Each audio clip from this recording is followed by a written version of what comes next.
Hello everyone, welcome back to Kirklees Guitar School. In today's electric guitar lesson, I'm going to teach you how to play You Give Love a Bad Name by Bon Jovi. Richie Sambora is really at the top of his game with this recording, and there's a lot that we can learn for it for the sort of intermediate to advanced guitar player. There's a full tab that you can download for free from my website, first link in the description. If you head to that, you don't have to sign up for anything, no BS, you literally head to the first link in the description, click download PDF and it's yours for free, okay? Hopefully that'll help you through it. So, let's have a go. Let's go from the beginning then. So the song actually starts. You'll see at the top of the PDF there's 4 bars of rest where there's the main hook for the song, isn't there? Shot through the heart and you're to blame, etc.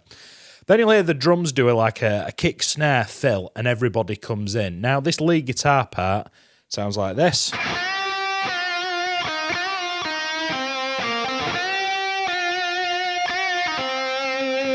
So we're in the key of C minor, we're using the first position of the C minor scale. So I'm going to bend the 10th fret of the G string up a full step, and then I'm going to bring it back down. I'm just going to take my gain off for a little bit. You'll see me clicking and clacking. We'll talk about tones in a bit because it's got quite a specific sound. So we're going to bend the 10th fret and then bring it back to pitch. Now, whenever you've got a spare second in this song, please do be adding as much vibrato as you can, because it's almost like we're trying to coax a little bit more sustain out of the guitar. The end of the first bar, we're going to play the 8th fret on the same string before heading back to the 10th fret. And we're doing a full bend this time, but can you see how the line goes up and then comes down, which means we're going to bend it up and bring it back down. All in one stroke. I'm only picking it with the plectrum once. And then we're going to finish that phrase off with the 8th fret and then the 10th fret on the D string. That's the root note, is that? That's a C.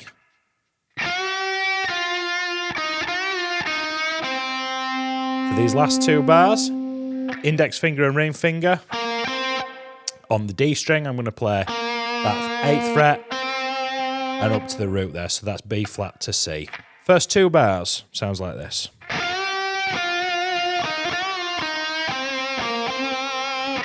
Now in the next bit, bar 1 and bar 3 are identical, and then the last bar here is just ever so slightly different, where you're going to do the bend and come down, but then you're going to hang on to that last note.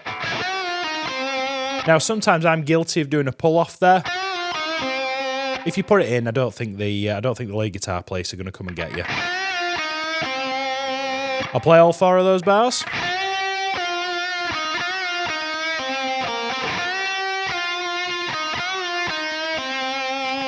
By the way, if you want to hear me play this in full context, there's after the 13th of November, the Kirklees Guitar School Academy will be live, and there's you can see a full video of me playing this with the scrolling tabs on the bottom. This will be really useful. So if you were past November, hello, go and grab that. I'll put the link in the description when that's available. So, moving on to the next part of this. The top line that you can see here is what we've just played. The bottom line's where we're going to go before he starts singing. And you can see it's kind of the first bar and the second bar. Sorry, I say the first bar and the second bar. The 5th bar and the 6th bar are identical to the first and the second bar. And then we're going to play the first 2 notes of the what would have been the 3rd bar. And we're going to hang on to that note. And can you see all the sort of lines on the tab? That means vibrato, and I want you to play that and really be quite aggressive. Let me put that on the screen. I'll play you all 8 bars.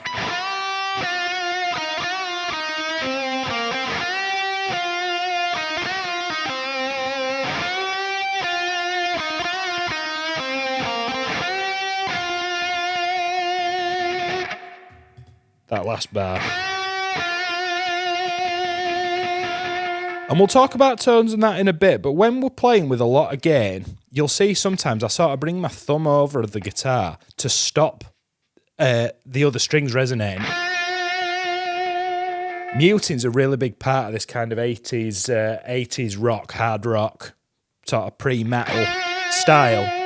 And these, I'm using a noise gate today, which is kind of taking a lot of the noise out of it, but I want you to get in the habit of touching the strings that you're not using to really kind of coax as much sustain and vibrato without sort of it affecting other strings. I hope that makes sense. So far we've looked at that. That's the whole intro. Now I should start singing now, and we go into a new section which is quite different, which is a lot of palm muting and some pinch harmonics, which sounds like this. He says.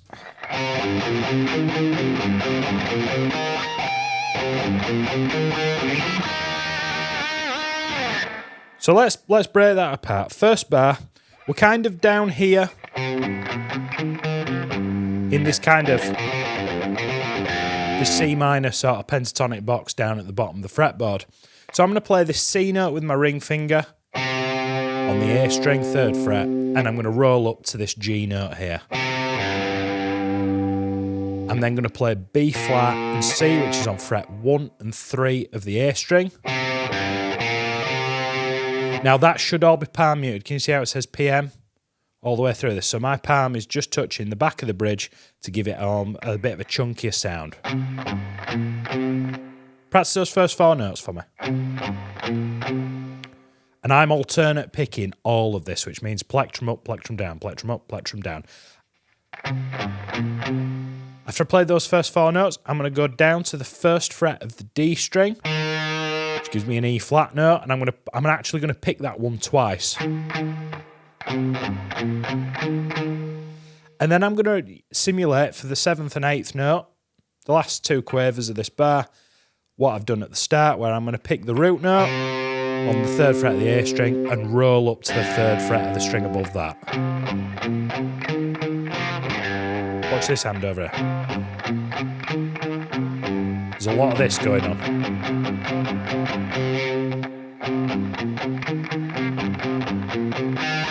Now you'll see here, 2nd bar, the first 6 quavers are identical, and then I'm going to hit the root note and hit a pinch harmonic. Now a pinch harmonic is this sound. Really common in 80s guitar playing. Like I said before, I've alluded to the Academy. If it's after the 13th of November, you'll be able to get a lesson in the Kirklees Guitar School Academy that's entirely linked to this song and pinch harmonics, and it gives you some exercises. So when that's available, I encourage you to go and have a look at it. Now, just quickly for those of you that are not going to go and do that, I'm going to pick that note, but I'm going to pick the note with my plectrum quite aggressively, but I'm going to have just the slightest little bit poking out from my thumb. Plectrum poking out from my thumb, I should say. I didn't phrase that very correctly. Very good, did I? I'm going to pick that note with the sharp part of the plectrum, and then my thumb is going to catch the string immediately after to create an artificial harmonic. Once I do that, anytime you play an artificial harmonic, try and do a bit of vibrato and it'll help you coax a bit more out of it. An overdriven sound, or quite heavily overdriven sound, will help you a lot with this. See, that was a good one. I don't always get them. In context,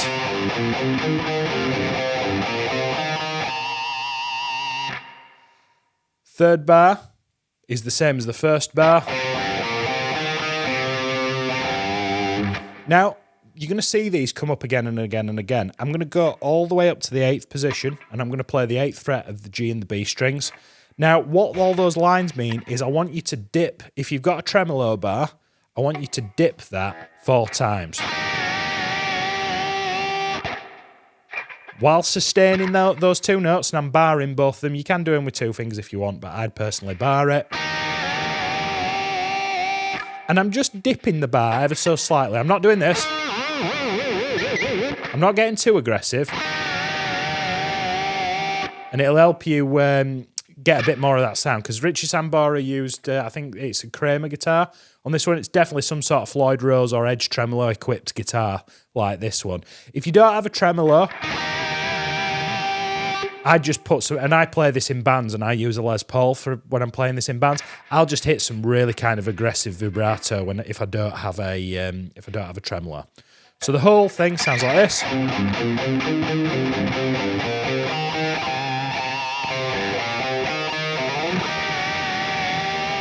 Pause the video and get that under your fingers for me. Moving on from there, we'll hit the verse. Now, the verse is more or less identical to what we've done so far, And it's all based around the same idea. However, we're letting Jon Bon Jovi sort of take the... we're not putting as many cool licks in. We're letting someone else have a go. Okay, so that first bar, there's nothing new there. The second bar, there's nothing new. The only thing that I'd say is there's no pinch harmonic here. But there is a lot of vibrato. Can you see the wiggly line here? Third bar is identical to the first bar. Now, bottom left is the only kind of exciting bar in this where we've got 3 pinch harmonics in a row. So can you see how it's more or less identical to the second bar? However, from that E flat note on the first fret of the D string, we're going to pick that twice with 2 pinch harmonics and then hit the C note, which is on the third fret of the A string, with another pinch harmonic. Now, it's just occurred to me, and actually it's probably good to sort of get this out now, those pinch harmonics there, you would normally pick those first frets on the D string, you would normally pick those with a down and an up motion, but because they're pinch harmonics, you're going to have to do them both as downstrokes to get the pinch harmonic. Bottom left bar should sound like this. That palm mute does come across a little bit further than it should. You don't palm mute the pinched harmonics, just to be clear. Middle bar on the bottom line is nothing exciting. And then bottom right bar introduces that pinch harmonic again. Let me play all 6 bars.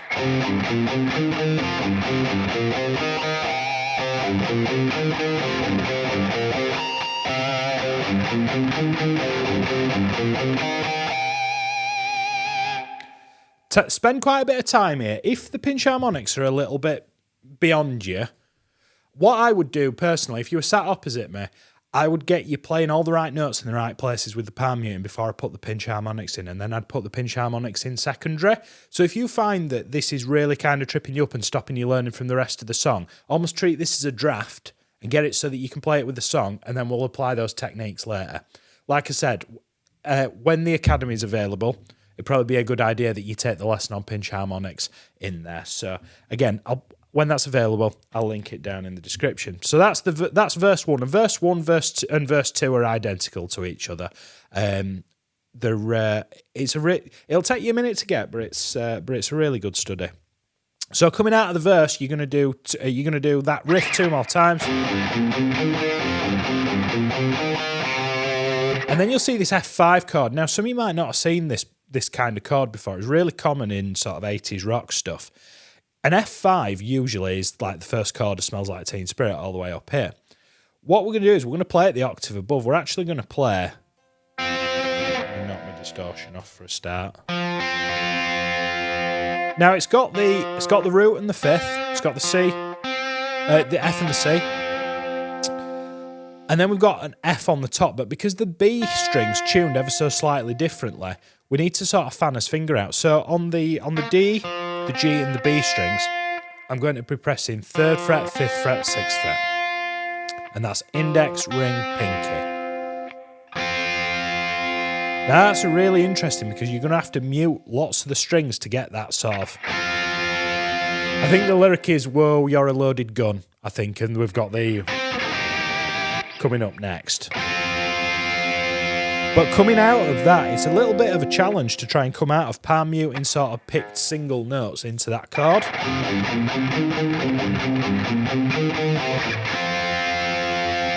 Now, I don't know if you spotted that. Could you see how I used this finger to sort of just mute some of the other strings so that I was only getting the ones that I needed? I mentioned earlier, muting's a really big part of this style because we're playing with loads of distortion, and I don't want to jeopardize that great sound by catching strings that I'm not supposed to.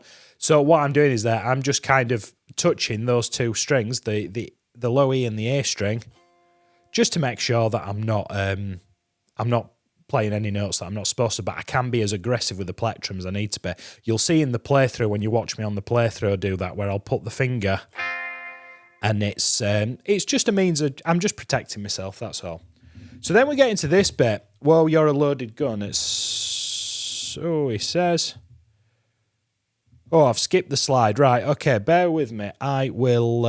I'll put this in post. So, let me get this Over here, we'll have to read it the old-fashioned way. So for those of you following on with the analog version at home, we are using the second page, second line.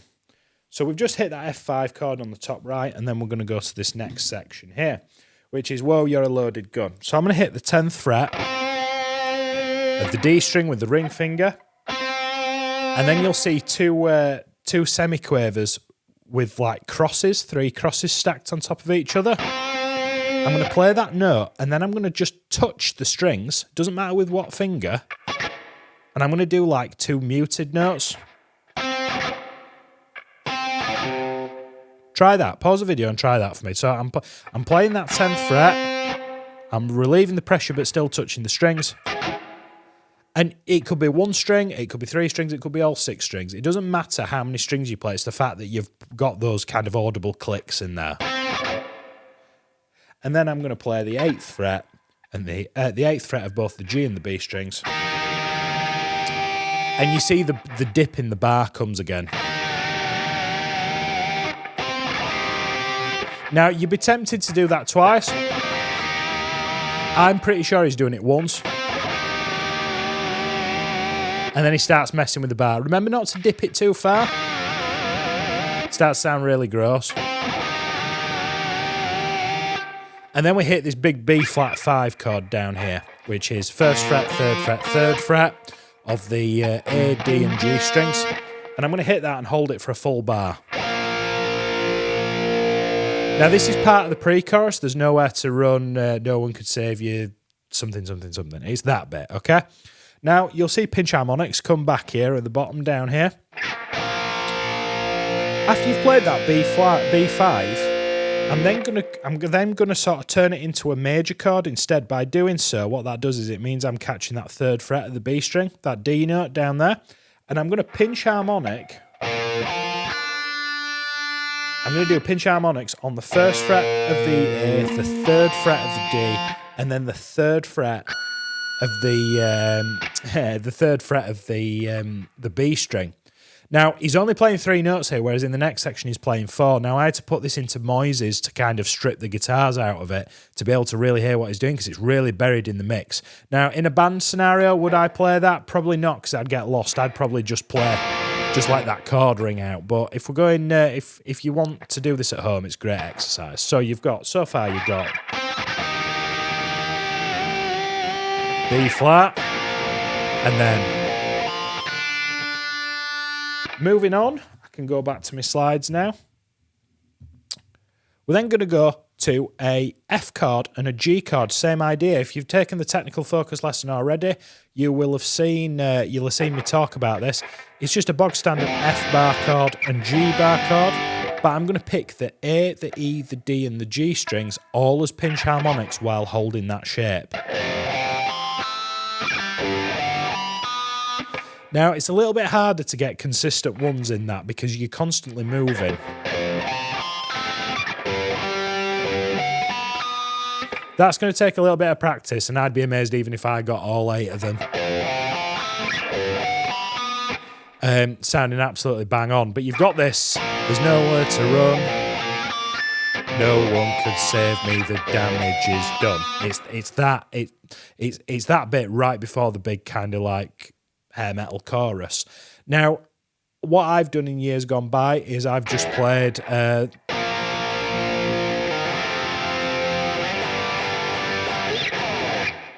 if you're struggling with the pinch harmonics, you could put that in instead. So pause the video and get that bit in. I'm looking at the first 3 lines of the second page of the PDF. Pause that and get that under your fingers for me. If we're okay so far, we're going to move on to our chorus. He says, there we go. Right, okay, so the chorus is spread along 2 slides, and then I'll put it together in a second. It's all power chords, but it's a little bit slippery. Now, what I mean by that is it's like a bar of soap. It's constantly trying to get away from you. It's constantly moving, okay? So we're going to start. We're in the key of C minor, so it makes sense for us to play a C5 power chord, which is on the 3rd fret of the A string, and then I'm going to put the 5th and the root underneath it, which is 5th fret of the D string, 5th fret of the G string. I'm going to play that once, and then I'm going to go to A flat, which is on the 4th fret of the E string, same shape. So that's shot through the heart. And then this B flat's really cheeky. I've actually coming back and transcribing this song. It's really helped me get this under my fingers. I'm then going to go all the way down to the first fret of the A string, and I'm going to play in quavers here. Can you see how it's quite quick? First fret and then third fret. Now you'd be inclined to maybe do this. I personally don't like that because I feel like I'm just doing this all the time. I'd much rather go. You see how I'm tagging on 2 lots of B flat and 1 lot of C on the end of that as well. If you want to do it all on the E string, that's great. But I don't like playing like that, and it's not for any. It's just personal preference. If you want to do it that way, great. But I prefer to play it like this. And my reason for doing so, it keeps it all in the lower register of the guitar. And it sounds a little bit chunkier to my ear. Now, when I play this, there's 2 guitar players on the gig, and one of us will be up top and one of us will be down bottom to give this sort of like really broad sound. So, this is personally how I play it. If you want to go the other way, I won't be cross about it. So far, you've got C, A flat, quick change between B flat and C, and then you're going to go B, B, C. Pause the video and get that under your fingers if you can for me. We're coming back here in a second, so be patient. And then the second half of that chorus, and can you see there's repeat markers? We're coming back here. We're going A flat, you give love.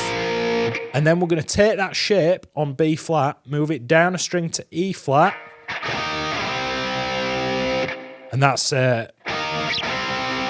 you can hear it. Hopefully, you can hear the song in that. That's bad name. You give love a bad name.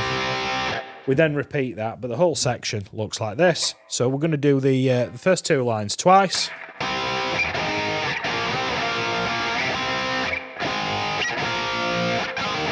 Repeat.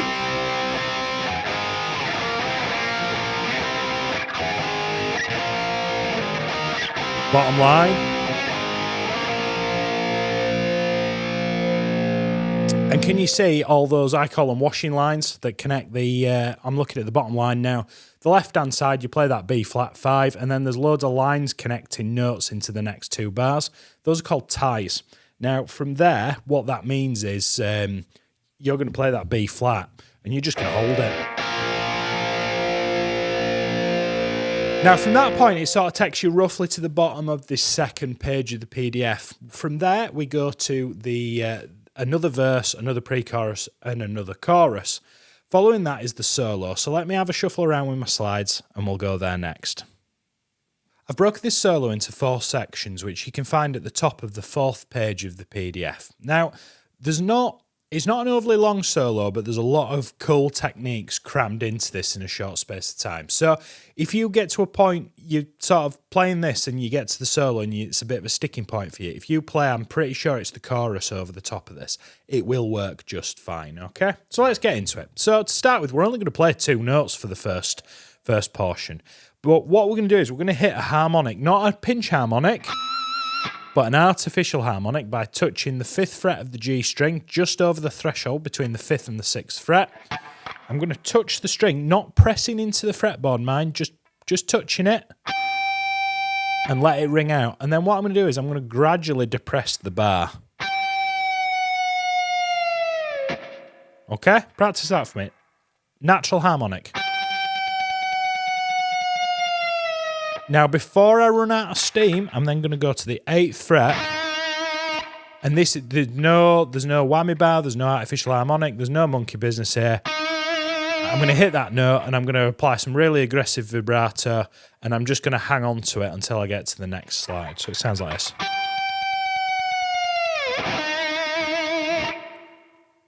Practice that for me.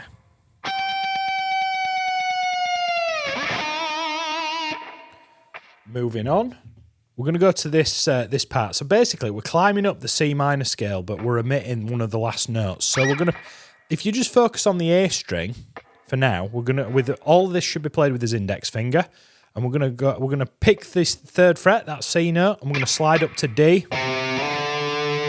We're then going to pick the 5th fret and slide up. You see how that's the C minor scale? And then going to pick the 6th fret and slide up to 8. Pick the 8 and slide up to 10. And then I'm going to pick the 10, this is crucial, slide up to the 13th fret because you're going to miss a note out. And then I'm going to go for 13. Up to 15 and pick it again. So what I'd do here is I would just practice it with the index finger, doing the root notes of each of these.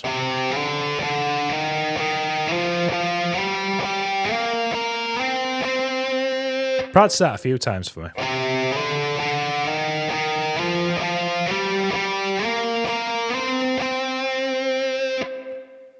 If you're okay with that, take either your pinky or your ring finger. I like to use my pinky, and we're going to create this kind of like L shape where I'm going to play the same note. So I'm playing C, D, E flat, etc. But I'm picking, he says, with the flesh of the index finger, I'm muting the G string so that I can pick all the strings.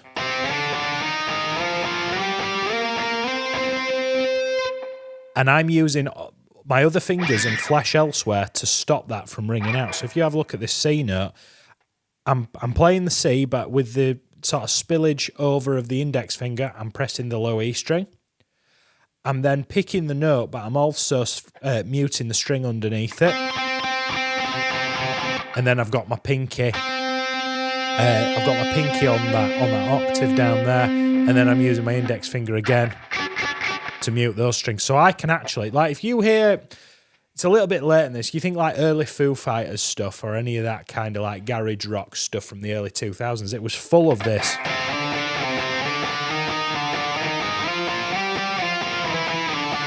And I don't know if you can see, but I'm strumming all 6 strings of the guitar, and it's because I'm using all the other fingers and flesh from elsewhere to mute 4 of the 6 strings to give me that sound. So practice that for me.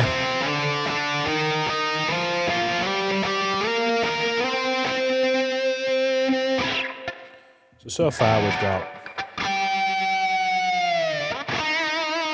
then into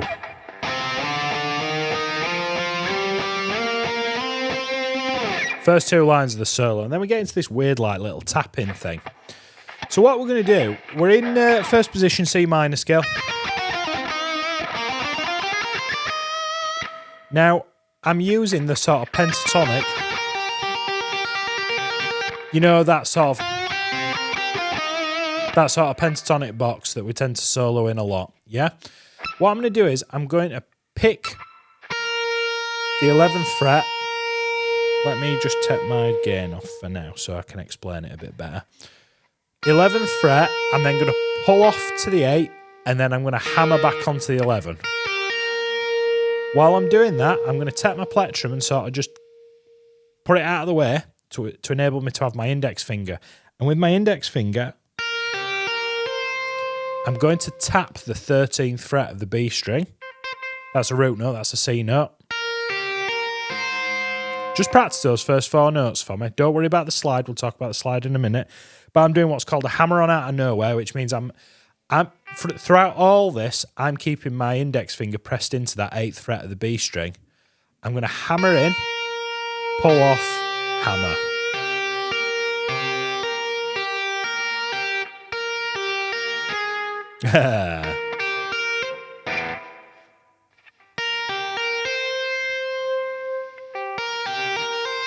Now when I do that, when I hit that 13th fret, I'm going to keep pressing into the fretboard.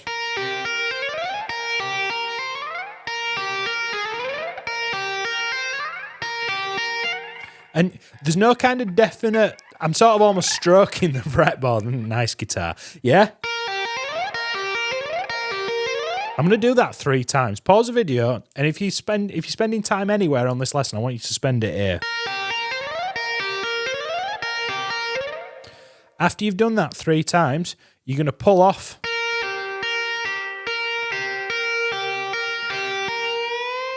You're going to repeat that motion 5 more times before bending over here.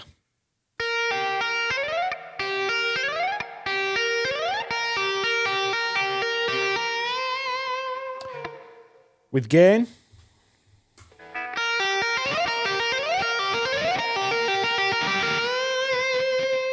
Sounds a lot trickier than it is. It's just more mechanics. With things like that, the best way to practice them is little and often, sort of for 10 minutes at a time, and over the space of a week, you'll see improvement. If you sit and do it for an hour, you might drive yourself crackers. But I ain't really done much lessons on this channel on tapping. You know, the whole... it's just another one of those. If you'd like me to do some more lessons on tapping, let me know in the comments and we can have a look at it. So following that, we've got this kind of like bend note on the two notes that we've been messing with. So I'm still thinking first position C minor pentatonic. I'm going to do a unison bend between the 8th and the 8th fret of the high E and the 11th fret. And then I'm going to take that shape, move it up 2 frets, and do it there as well. So you get this...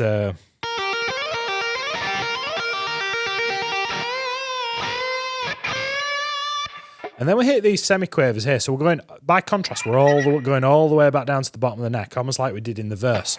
And I'm going to play this pattern.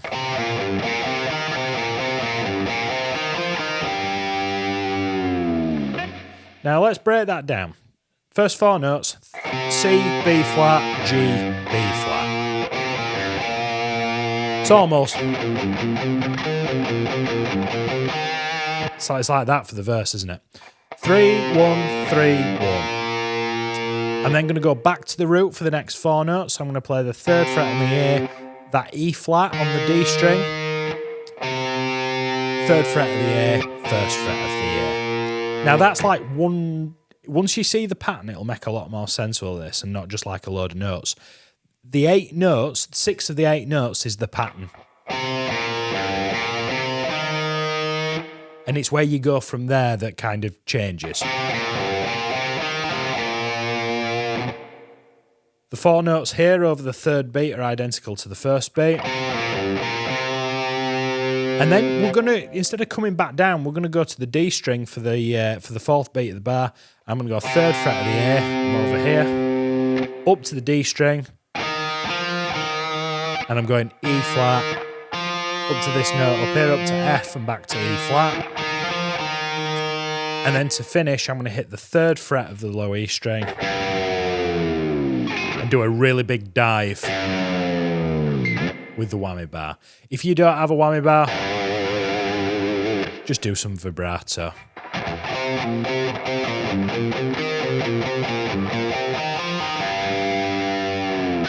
Now, it's hard to tell on the record whether he's palm muting it or not. I would probably palm mute it because it almost makes it sound chunkier going from that.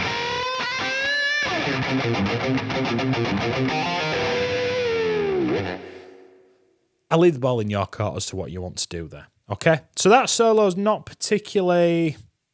It's not like the Hotel California solo. It's not going to take you a month to get under your fingers, but it little and often with this is how you're gonna get there. Okay? Following that, we go into a chorus, the 3rd chorus. Now, the 3rd chorus is the easiest one because we don't have to do anything at all. Comes back in, shot through the heart, you're to blame, and that's kind of in the sort of gig scenario. That's where we're getting the audience clapping and doing all that kind of stuff. We'll then go round the chorus for a 2nd time. Here, look. This is no different to the other choruses that we've done so far.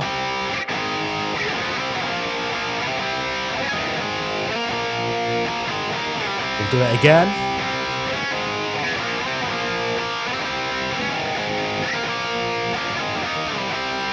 Now, you've got 2 options here. You can either carry on with this for another 3 times, or what I've tabbed out, there's a guitar overdub that goes over the top, which takes you back to...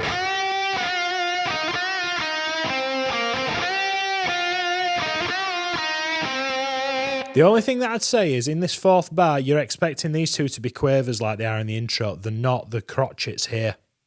So, ba ba, let me play it from the beginning.